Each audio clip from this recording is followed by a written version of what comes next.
flying the red flag for Xi Jinping, and making sure everything looks its very best.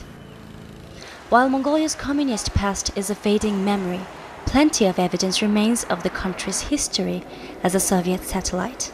As the Chinese president drives through downtown Ulaanbaatar, probably not having to deal with the city's usual traffic problem, he will see buildings like this. He will also see towers of steel and glass rising to the sky.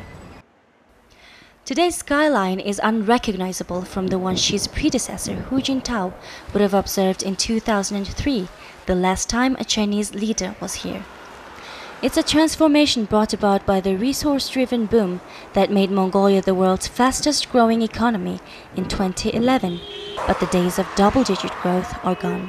And these are all down to circumstances, China, slowdown in China, global shift away from exploration, Mongolia's shift towards a little more protectionist legislation.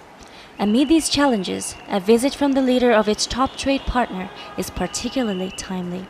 Xi's trip could yield support for landlocked Mongolia's plans to use several Chinese ports, including Tianjin, for exports and imports. For its part, China is trying to expand its influence in Central Asia with its idea of a new Silk Road to expand cooperation in the region. I think the discussions, they're friendly. They have got a good diplomatic relationship, and the economic relationship is very important. What you have with China, with no other country, is an overlay of the history. And it is sometimes difficult for Mongolian politicians to do what they think they ought to do or would like to do with China because of the political implications, because of the long-term issues between the two populations. In the past, Mongolians have felt uneasy about foreign companies controlling too much of the country's vast mineral reserves. Xi's Mongolia trip comes 2 years after the country blocked an attempt by Chinese aluminum company Chalco to take control of Mongolian miner South Gobi resources. But sentiment seems to be changing. Many countries have developed their economies through foreign investment. Since we can't do it on our own, I think we have to work with our neighbors.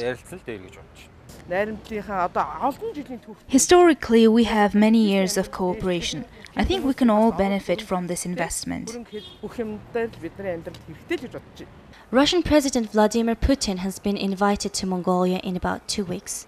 As Western companies grow cold on the country, Mongolia feels it's time to perhaps get a little cozier to those closer to home.